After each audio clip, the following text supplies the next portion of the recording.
Hello नमस्कार दोस्तों, स्वागत है आपका स्टडी पावर सेंटर में। तो आज के वीडियो में हम बात करने वाले दोस्तों ऐसे एक टॉपिक के बारे में जिससे रिलेटेड सभी लोगों के दिमाग में एक आध क्वेश्चन ऐसे होते हैं। जैसे कि समुद्र आपने देखा होगा, समुद्र है ना, जिसकी कोई भी सीमा नहीं है मान के चलिए एक तरह से।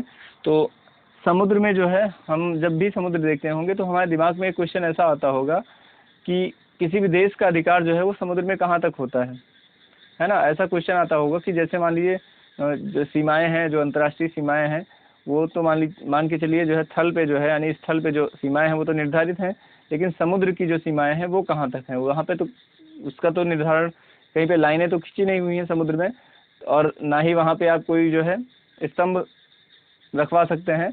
तो कहाँ तक किसी भी देश का क्षेत्र जो है वो है, इस पर हम इस वीडियो में बात करेंगे। तो अगर वीडियो पे आप नए हैं तो चैनल को सब्सक्राइब कर लेंगे और वीडियो को लाइक भी करेंगे अगर सही लगे तो चलिए हम बात करते हैं। तो सबसे पहले हम बात करेंगे कि समुद्र की जो दूरी है उसको नापते कैसे हैं। जैसे स्थल में दूरी जो नापने का एक जो मेजरमेंट है वो हम किलोमीटर में नापते हैं, मीटर, किलोमीटर या फिर सेंटीमीटर जो भी है। तो बेसिकली किलोमीटर में ही नापते हैं क्योंकि सेंटीमीटर में ज़मीन नहीं नापी जाती है ना। तो इसी तरह जो है समुद्री दूरी को किस में नापते हैं, तो समुद्री दूरी को नापने का एक जो मेजरमेंट है, जो मात्रक है, तो उसको कहते हैं नॉटिकल मील, है ना। उसको नॉटिकल मील में नापते हैं। तो मैं लिख देता हूँ यहाँ पे, एक नॉटिकल मील बराबर जो होता है 1.852 किलोमीटर, यानी कि समुद्री दूरी को जो है नॉटिकल मील में नापते हैं। और एक नॉटिकल मील की जो दूरी होती है वो 1.852 किलोमीटर के बराबर होती है, यानी कि कहें तो 1.5 किलोमीटर से भी ज़्यादा। तो अब बात करेंगे कि जो है किसी भी देश की जो समुद्री सीमा है वो कहाँ तक निर्धारित की जाती है। तो एक समझौता हुआ था 1982 में, संयुक्त राष्ट्र संघ द्वारा किया गया था 1982 में। उसके अनुसार जो है निर्धारण किया गया है। तो किसी भी देश की जो समुद्री सीमा होती है उसको 3 भागों में डिवाइड किया, मतलब 3 टाइप में उसको डिवाइड किया गया। सबसे पहला कहेंगे प्रादेशिक सीमा,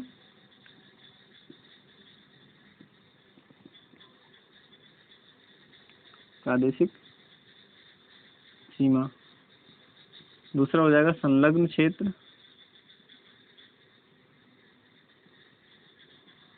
और तीसरा हो जाएगा अनन्य आर्थिक क्षेत्र। तो 3 टाइप में जो है डिवाइड किया गया है इसको। इसके बाद का जो होता है उसको कहते हैं उच्च सागर, है ना। तो बेसिकली 4 टाइप आप मान के चलिए, लेकिन इसमें 3 पे जो है केवल एक देश का अधिकार होता है और चौथे पे सभी देशों का बराबर का अधिकार होता है। तो प्रादेशिक सीमा की बात करें तो सबसे पहले तो एक बेस लाइन होती है, यानी कि आधार रेखा। क्योंकि अब कहीं पे जो है, अब जैसे यहीं पे मान लीजिए यहाँ पे जो है उभरा हुआ भाग है और यहाँ पे जो है कम उभरा हुआ भाग है, तो इसका जो है इसके लिए एक बेस लाइन खींची गई है ना। उस बेस लाइन से ही जो है दूरी को नापा जाएगा। तो इसमें प्रादेशिक सीमा कहाँ तक होती है, तो प्रादेशिक सीमा की अगर बात करें तो मैं और सबको मिटा देता हूँ। पहले प्रादेशिक सीमा की बात करें तो प्रादेशिक सीमा जो होती है वो किसी भी जो आधार लाइन है वहाँ से 12 नॉटिकल मील की दूरी तक होती है। 12 नॉटिकल मील की दूरी तक एक हो गया, एक 24 तक हो गया, और एक हो गया 200 तक। तो प्रादेशिक सीमा जो होती है वो 12 नॉटिकल मील तक होती है। तो यहाँ पे लिख लेंगे कि 12 NM दूर तक होती है। उसके बाद यहाँ तक जो होता है, या यहाँ तक के क्षेत्र पर किसी भी देश का संपूर्ण अधिकार होता है, संपूर्ण अधिकार होता है, ठीक है। उसके बाद दूसरा आता है हमारा दूसरा क्या आता है, संलग्न क्षेत्र। संलग्न क्षेत्र, संलग्न क्षेत्र जो होता है वो 12 से लेकर के 24 तक होता है, यानी कि 12 से नहीं, 0 से लेकर के, यानी कि आधार जो है, आधार रेखा से लेकर के 24 नॉटिकल मील दूर तक जो है होता है संलग्न क्षेत्र। अब इसमें अधिकार क्या क्या होते हैं, तो पहले तो लिख लेंगे यहाँ पे 24 NM। उसके बाद लिख देंगे यहाँ तक जो है सीमा शुल्क लेने का अधिकार होता है। सबसे पहले तो लिख देंगे सीमा शुल्क लेने का अधिकार।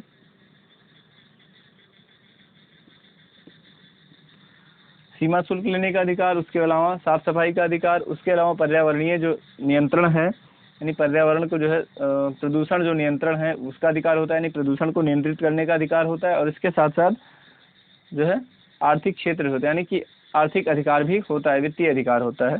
तो सीमा शुल्क लेने का अधिकार, अगला सीमा शुल्क लेने के बाद में हो गया साफ सफाई का अधिकार। साफ सफाई का अधिकार होने के बाद में अगला हो गया हमारा प्रदूषण नियंत्रण का अधिकार, है ना, और वित्तीय अधिकार।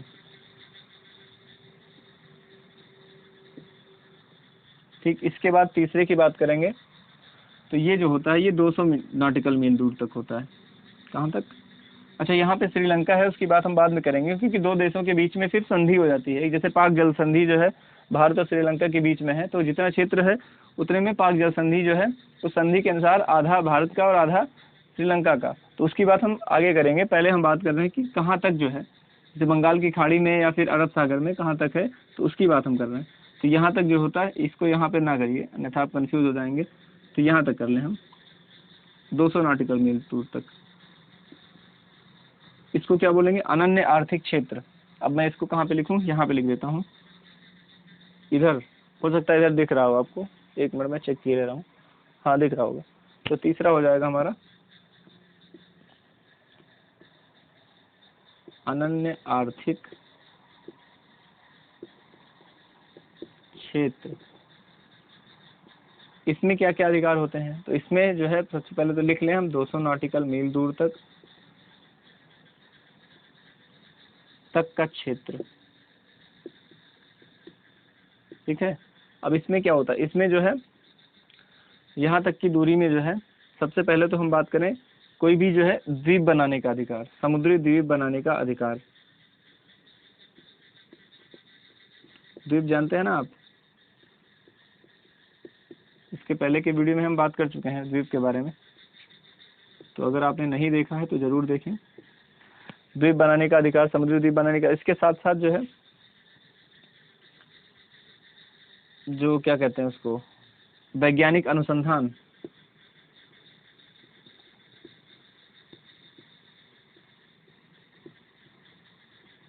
अनुसंधान या और भी जो समुद्री संसाधन है इनका अधिकार, समुद्री संसाधनों का उपयोग उसी में आ जाता है। उपयोग करने का अधिकार।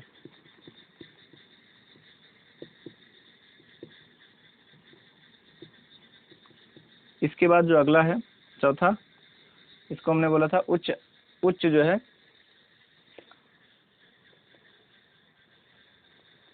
यानी इसके बाद का जो क्षेत्र है वो सभी देशों का बराबर बराबर का क्षेत्र है। इसको मैं साफ कर देता हूँ, उच्च पूरा लिख लेंगे, उच्च सागर।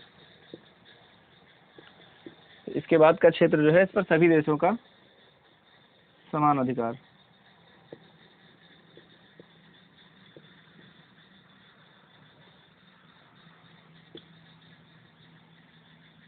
अच्छा, इस वीडियो से आपको सीखने को क्या मिला? सबसे पहले तो ये समझौता जो हुआ था, कब हुआ था? 1982 में हुआ था। इसके अलावा जो है इसके अनुसार जो है किसी भी देश की जो समुद्री सीमा है उसको 3 भागों में बांटा जाता है। 3 भागों में पहला हो गया प्रादेशिक सीमा, जो कि 12 नॉटिकल मील की दूरी तक, नॉटिकल मील का मतलब होगा 1.852 किलोमीटर की दूरी तक जो है, किलोमीटर की दूरी को कहते हैं नॉटिकल मील। तो 12 नॉटिकल मील की दूरी तक प्रादेशिक सीमा हो गया, जहाँ तक संपूर्ण अधिकार होता है। उसके बाद में 24 नॉटिकल मील की दूरी तक जो होता है वो संलग्न क्षेत्र होता है, यानी कि वहाँ तक वित्तीय अधिकार होते हैं और क्या कहते हैं शुल्क लेने का अधिकार होता है, पर्यावरण यानी कि प्रदूषण को नियंत्रित करने का अधिकार होता है और साफ सफाई का अधिकार होता है। इसके बाद जो है 200 नॉटिकल मील की दूरी तक जो होता है, 200 नॉटिकल मील की दूरी तक होता है अनन्य आर्थिक क्षेत्र, और वहाँ तक जो है द्वीप बनाने का अधिकार होता है। समुद्री संसाधनों का भी अधिकार जो है होता है, यानी समुद्री जो संसाधन है उनका उपयोग करने का अधिकार होता है, और साथ ही साथ वैज्ञानिक अनुसंधान जो है इसको करने का अधिकार होता है। यानी समुद्री संसाधन का मतलब है जो भी आप जो है संसाधन होंगे वहाँ तक के समुद्र में, उसका भी आप इस्तेमाल कर सकते हैं वहाँ तक, और वैज्ञानिक अनुसंधान भी कर सकते हैं। इसीलिए आपने देखा होगा ज़्यादातर जो क्या कहते हैं रिसर्च होते हैं, जो क्या कहते हैं मिसाइल का जो टेस्ट किया जाता है, परीक्षण किया जाता है, वो समुद्री क्षेत्र में किया जाता है। उड़ीसा में ज़्यादातर किया जाता है ना। जो क्या कहते हैं APJ अब्दुल कलाम द्वीप से ही किया जाता है। तो ऐसी जो कुछ क्षेत्र हैं वो समुद्री इलाकों में ही हैं, क्योंकि वहीं से जो है समुद्र में टेस्ट किया जाता है। मान लीजिए जो है बीचों बीच देश में ऐसा रखेंगे तो किसी भी मिसाइल का परीक्षण करेंगे तो वो जहाँ पे भी गिरेगी वहाँ पे नुकसान करेगी, इसी वजह से उसको समुद्र के किनारे रखा जाता है। तो 200 नॉटिकल मील की दूरी तक जो है किसी भी देश का अधिकार होता है, और इसके बाद की जो सीमा होती है उसको कहते हैं उच्च सागर, और वहाँ पे सभी देशों का संपूर्ण अधिकार होता है। तो वीडियो कैसा लगा कमेंट बॉक्स में ज़रूर बताएंगे। अच्छा लगा तो लाइक करेंगे, शेयर करेंगे और चैनल को सब्सक्राइब करेंगे, और साथ ही साथ अपने दोस्तों को भी शेयर करेंगे चैनल को। और अगर आपको इस चैनल से किसी भी प्रकार की हेल्प मिल रही है तो आप वीडियो को ज़्यादा से ज़्यादा शेयर करेंगे और चैनल को भी शेयर करेंगे, क्योंकि मैं इसके पहले भी बोल चुका हूँ कि जब तक 1000 सब्सक्राइबर नहीं हो जाते तब तक मैं छोटे छोटे ही वीडियो बनाऊंगा। मैं लाइव क्लासेस नहीं ले सकता हूँ, क्योंकि ऐसा कोई फंक्शन एक्टिवेट नहीं है। जब तक कि आप 1 के सब्सक्राइबर पूरे नहीं कर लेते तब तक जो है लाइव क्लासेस नहीं चल सकती हैं। उसके बाद के लिए जो है लाइव क्लासेस का भी शेड्यूल बनाया जा सकता है। तो इस वजह से आपसे रिक्वेस्ट है कि ज़्यादा से ज़्यादा जो है चैनल को शेयर करेंगे, जिससे कि 1 के सब्सक्राइबर पूरे हों और मैं लाइव क्लासेस स्टार्ट कर सकूं और किसी भी टॉपिक को लेकर के मैं पूरी तरह से समझा सकूं। ऐसे में अपलोड करने में थोड़ा सा प्रॉब्लम होती है। तो चलिए वीडियो को यहीं तक रखते हैं, और वीडियो में साथ बने रहने के लिए बहुत बहुत धन्यवाद दोस्तों।